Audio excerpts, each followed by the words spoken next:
Relaxation, वो क्या कोई लॉन्ग टर्म और परमानेंट डैमेज नहीं करेगा? अरावली में कोई भी रिलैक्सेशन नहीं दिया गया है। पहली बात, अरावली भारत के 4 राज्यों में है, दिल्ली, राजस्थान, हरियाणा और गुजरात। टोटल अरावली 39 डिस्ट्रिक्ट्स में है।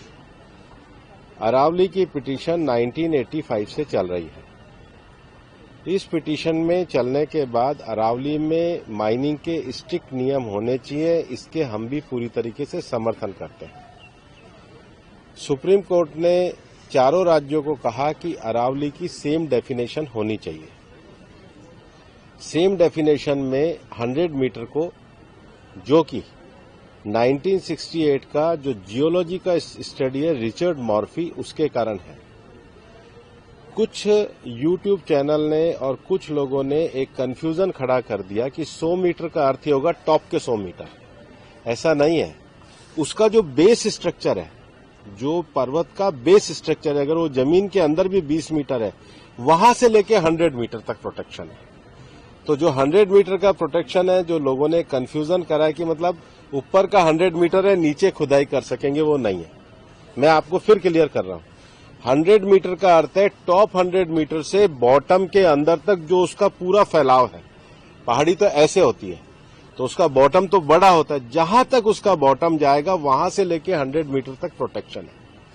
और अगर एक पहाड़ी और दूसरी पहाड़ी के बीच में 500 मीटर का ही गैप है, तो वो जमीन भी अरावली रेंज मानी जाएगी।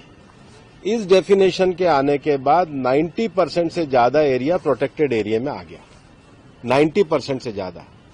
मेरा ये स्टेटमेंट लिख लीजिए, टोटल अरावली का एरिया 1,47,000 स्क्वायर किलोमीटर है।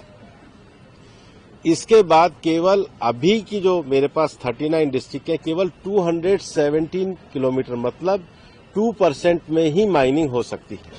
और वो भी हर तरीके से नहीं हो सकती। उसके लिए भी सुप्रीम कोर्ट ने डायरेक्शन दिया है कि आपने जैसे सारंडा और झारखंड में एक पूरा पहले माइनिंग प्लान बनाया है, वो प्लान तैयार करिए।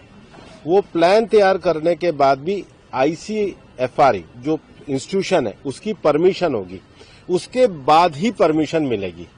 दिल्ली में कोई भी माइनिंग अलाउ ही नहीं है, ना होगी।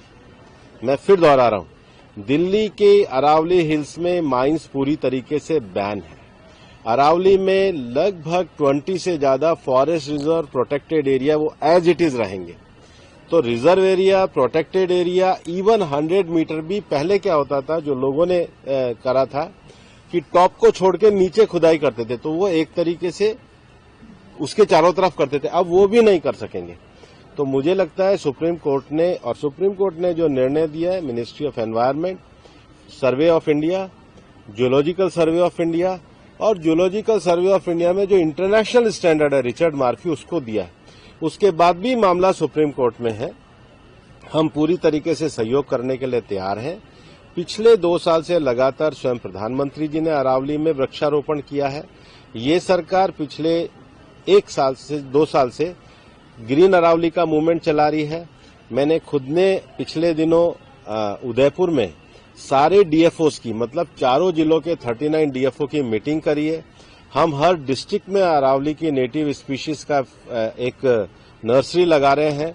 हम ग्रीन अरावली के लिए प्रतिबद्ध हैं। ये एक झूठ फैलाया जा रहा है। और सबसे बड़ी बात है कि ये जो रिपोर्ट है, ये 2006 से राजस्थान में ऑलरेडी लागू है। इसमें कुछ भी एडिशन नहीं किया गया, बल्कि अरावली के टॉप से लेके और जमीन तक, मतलब जमीन से पूरा ऊपर 100 जो स्ट्रक्चर है, वो सारा प्रोटेक्टेड की